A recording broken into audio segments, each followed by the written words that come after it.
You know, when the floods struck there in Texas, a lot of bystanders were watching what was happening at that moment. And one in particular saw something where she immediately called 911. She saw this woman clinging onto a tree as the rushing water came sweeping in, and she was trying hard to hold on, as you can see right here, from getting swept away. That wall of water started sweeping cars away, and that's when local volunteer fire department jumped into action.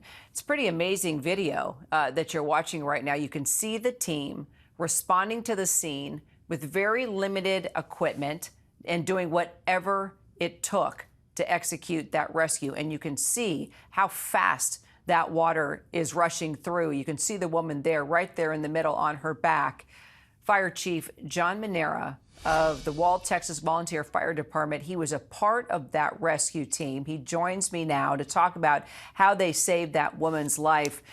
You know, it's times like this when we get the video and the people that jump into action, and also the good ending, John, that makes our hearts sing. And this is one of those stories. If you don't mind, take us back to that moment when your instincts just took over. How did you guys carry this out? How did you talk to each other? What equipment did you have? How did you keep this woman calm? Give us all the details.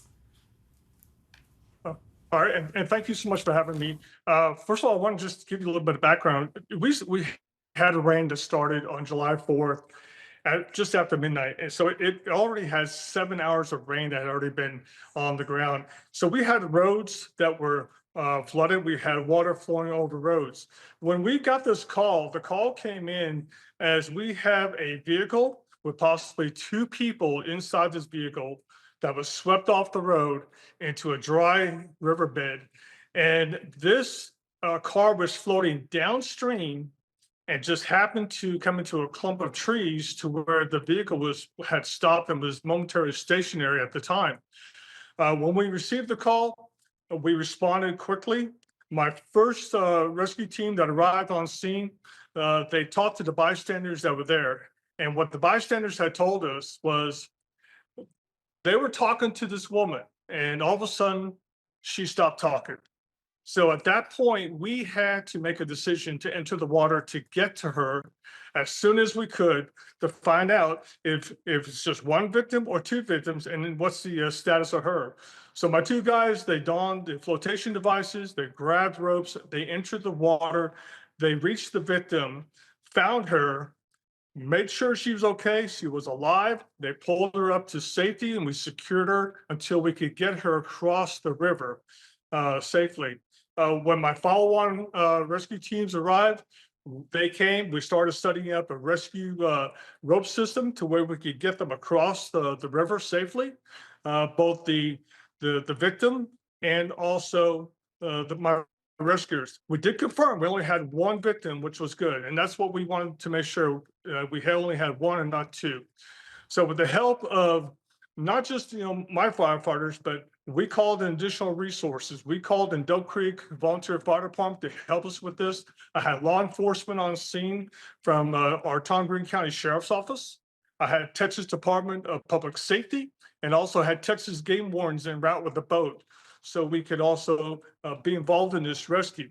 Not to mention, our Wall community is very strong and very supportive. When they heard that we had this rescue going on, we had so many members. We had probably about 20 to 25 people from our community, which are farmers and ranchers and folks that live in our community. They came to this location and they assisted us with the rescue. And that's what was important, is there's a teamwork effort between not just fire department, law enforcement, but our community. No, it's just incredible to watch. And as you're giving all these details, we're seeing everything in action there, John. So when you got to her, she was responsive. How did you keep her calm? What were you guys saying to her?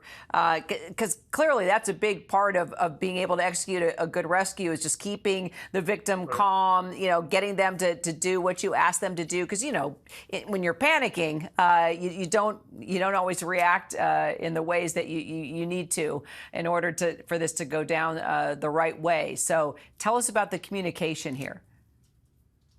So when my rescuers got to her, They wanted to make sure that she was safe and secured. We reassured her that she was going to be okay because she was very nervous. She was very scared. We just reassured her that we're going to get her across the river. This flowing water that you see right there. We were going to make sure that we got her across. We just talked to her, kept her calm, and we told her what we're going to do. And she was very scared. I will tell you that. But our guys talked to her, communicated with her, and made sure that she was ready to move when we were ready to move her. Have you been able to reconnect with her yet? Follow up since all this happened? No, we haven't. I haven't personally. I think some other folks in the community have. And what was nice about this is, on this rescue, we got her to shore. She went to the hospital to be checked out, and she was only there for just a few hours. And what was good that she reunited back with her family, and she was safe. We actually did reach out to her son-in-law, who actually did tell us that she is fine. She's grateful for what we did, and she's glad to be alive. Incredible. Okay, so just let me get this right, because I think people watching this need to know if they can prevent being in this situation. Was she in her car trying to escape the floodwaters when she got caught up in this? Can you kind of give us a little background on how she got into this position? From my understanding, from talking to folks that were there, we think that she tried to cross this roadway that had the water moving, and she might not have realized how fast that water was moving and how much water was on the road. That's what we can speculate would happen from talking to folks that were eyewitnesses to this. Got it. Okay. Now, you've had what, 46 years of fire service experience. Have you ever contended with a disaster like this, John? I never have. In my 46 years, I've never had anything like this.